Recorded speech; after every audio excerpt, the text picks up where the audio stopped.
ज्यादा रो रहा था। बोलो प्रणाम, प्रणाम करो। आपका नाम क्या है?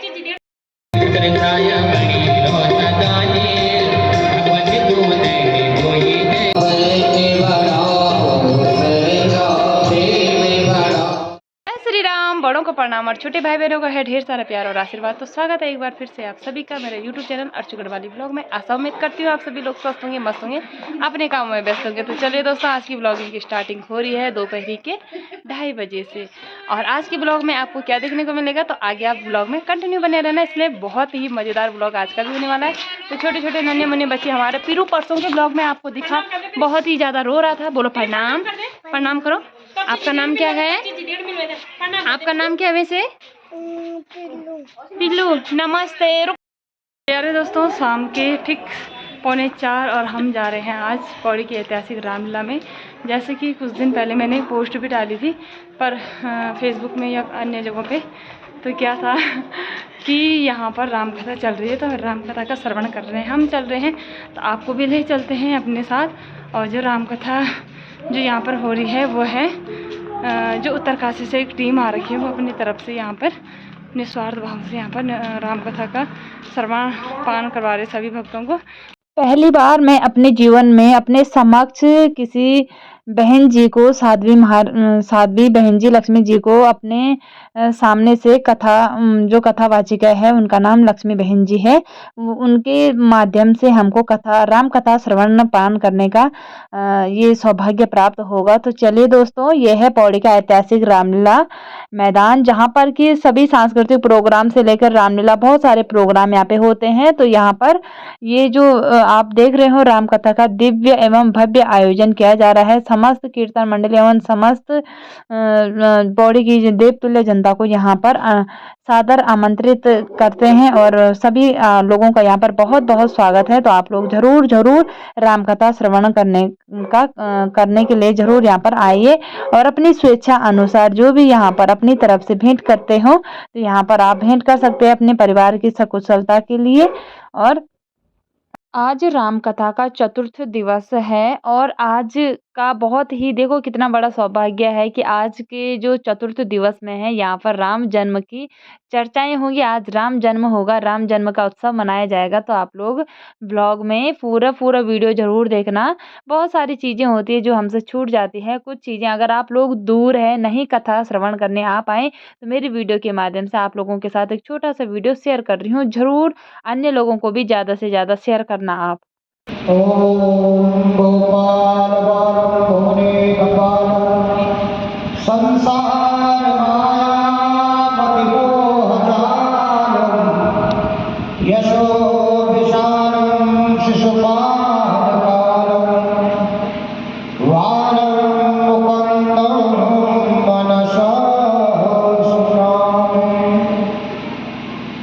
एकदंत महाबुद्धि सर्वसौभाग्यदायकं सर्वसिद्ध गौरीपुत्र विनायक भगवान की रामचरितमानस की भक्तों के भगवान की व्यास कथा का कोई मुख्य यजमान नहीं है। इस कथा के जो मुख्य यजमान है वो स्वयं शंकर और पार्वती है। शिव जी ने जटा क्यों रखी, पहले ये विचार करना है। जटा का मतलब क्या? जटा मतलब है शिव जी जगत के पिता है। कल भी आपसे बात कर रहे थे कि जगत पितरो वंदे पार्वती परमेश्वर। अगर शिव प्रगटे अग्नि चरु करीना। श्रृंगी ऋषि को बुलाया गया और श्रृंगी ऋषि अयोध्या में पहुंचे। यज्ञशाला में प्रवेश किया महाराज ने और महाराज जैसे यज्ञशाला में प्रवेश किया भक्ति के साथ साथ आहुतियों को डालने लगे। और जब आहुतियों को डाल रहे थे भगत सहित मुनि आहुति दीना प्रगटे अग्नि चरु करीना। यज्ञ नारायण भगवान प्रकट हो गए महाराज। और जैसे यज्ञ नारायण भगवान प्रकट हुए का कटोरा, और वह खीर का कटोरा स्वयं ऋषिवर ने लिया और उसके बाद श्रृंगी ऋषि ने लिया, फिर श्रृंगी ने वशिष्ठ जी को दिया, अपने यजमान को दे दो प्रसाद। वशिष्ठ जी ने महाराज दशरथ जी को बुलाया और कहा यज्ञ नारायण भगवान ने प्रसाद दे दिया, जिस रानी के लिए इच्छा है उसे दे दो। महाराज दशरथ जी ने प्रसाद के दो भाग किए, एक कौशल्य मैया को दिया और एक कैकेयी माता को दिया। आप सोच रहे हैं रानी 3 है, वो प्रसाद के 2 भाग किए।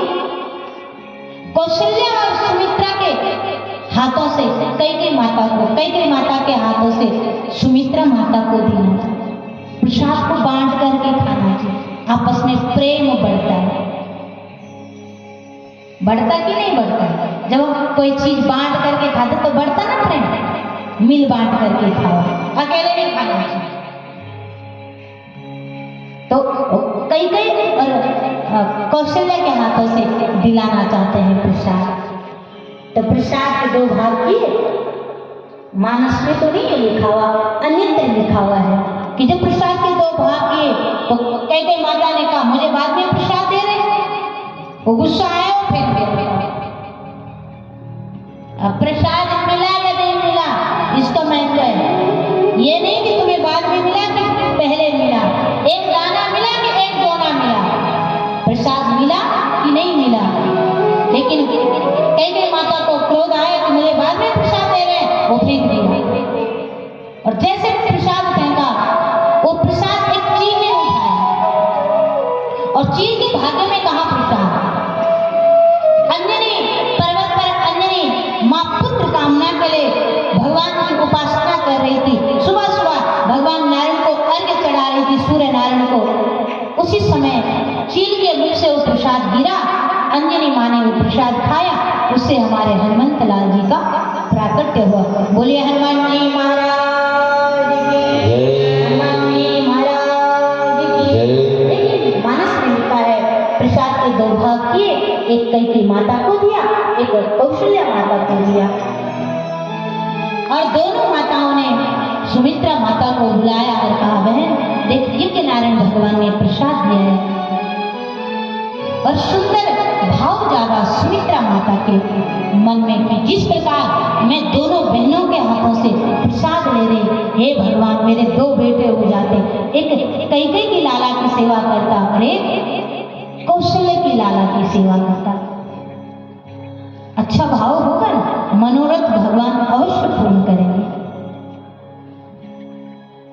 दोनों माताओं ने प्रसाद दिया, सुमित्रा माता ने प्रसाद को लिया, बड़े प्रेम से पाया प्रसाद। और महाराज जी प्रसाद पा करके तीनों माताओं को ऐसा लगता हम सगर्वा है। महाराज दशरथ जी पूछते रानी कोई इच्छा है तो मांग लो। कौशल्या मैया कहती महाराज जी जब से प्रसाद आया कोई भी इच्छा नहीं है, कोई कामना नहीं है, अब कोई इच्छा नहीं है। माताएं गौ माता की सेवा करती है, गौ माता के दूध की खीर बनाती है, नित्य प्रसाद के रूप में पहले ठाकुर जी को चढ़ाती है, फिर स्वयं ग्रहण करती है। और उसके बाद महाराज धीरे धीरे समय बीतता गया और आज वो सुंदर लगन आया। जो लगन ग्राम भारत थी सकल है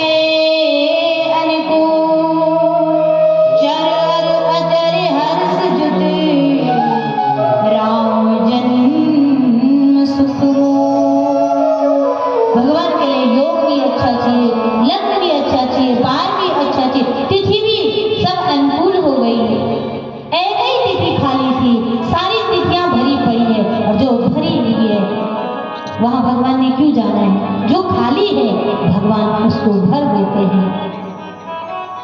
सुंदर समय आया, सुंदर घड़ी आई, सुंदर मुहूर्त आया। अवध में दोपहर का समय है, सब लोग अपने सुबह सुबह कामकाज करने के लिए गए। माता कौशल्या अपनी राज भवन में बैठी हुई और महाराज सुंदर तिथि आई नवमी तिथि मधुमास पुनी नवमी तिथि जय हो राजा राम की जय कसैया राज की जय हो राजा राम की जय कसैया राज की जय हो राजा राम की जय कसैया राज की जय हो राजा राम की जय कसैया राज की जय हाथी घोड़ा बाज की जय हो राजा राम की हाथी घोड़ा बाज की जय हो हाथी घोड़ा बाज की जय हो राजा राम की हाथी घोड़ा बाज की जय हो राजा राम की अमर में वो अमर में आनंद वाले जय हो राजा बोलिए राजा रामचंद्र भगवान की जय। आज इनको नाचने दीजिए अभी तो आवाज सुन लो ठीक है ये किसने किया है ये सब आपको समय समय आने पर बताएंगे। जटा का मतलब है जंजाल, परिवार में फंसते हुए भी, लेकिन उसमें क्या रखा हुआ है जटा में? गंगा। गंगा का मतलब है ज्ञान। ज्ञान को साथ में रखो, आप परिवार में रहो, लेकिन जहाँ कथा हो रही है, जहाँ सत्संग हो रहा है, उसे मत छोड़ो, ये मतलब है उसका। गंगा का मतलब ज्ञान है। सत्य सनातन धर्म की जय। तो आइए हम आपको बता दें, इस कथा के यजमान स्वयं शंकर हैं, लेकिन हम किसी को चौबनी में जानते नहीं थे। आपका बहुत बहुत अभिनंदन। थोड़ा जोर से जुड़े तालियां। जो कथा रूपी गंगा को आपके स्थान पर लाए हैं, ऐसे प्रधान जी का बहुत बहुत धन्यवाद, अभिनंदन, वंदन।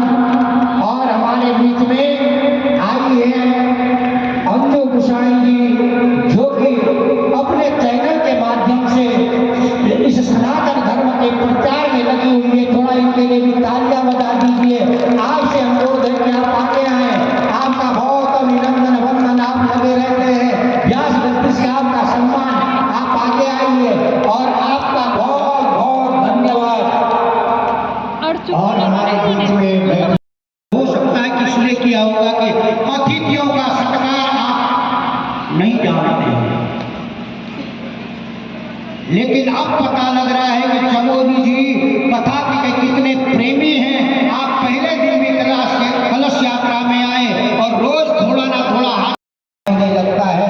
और अब मैं रामलीला समिति के जो पदाधिकारी हैं उनका बहुत बहुत धन्यवाद करता हूँ।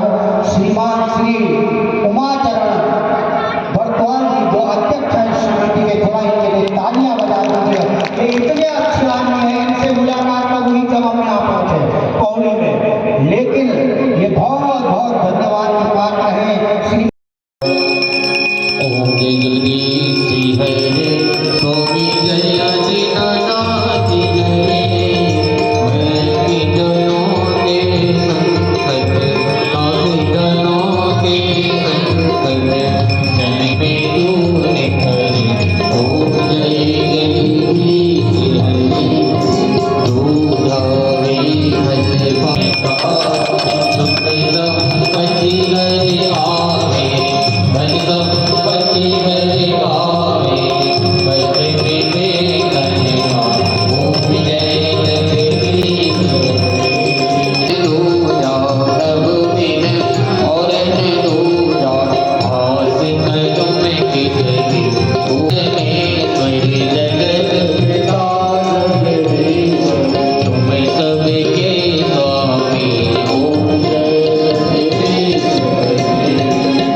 राम जन्म में आप सभी के लिए ढेर सारा प्रसाद।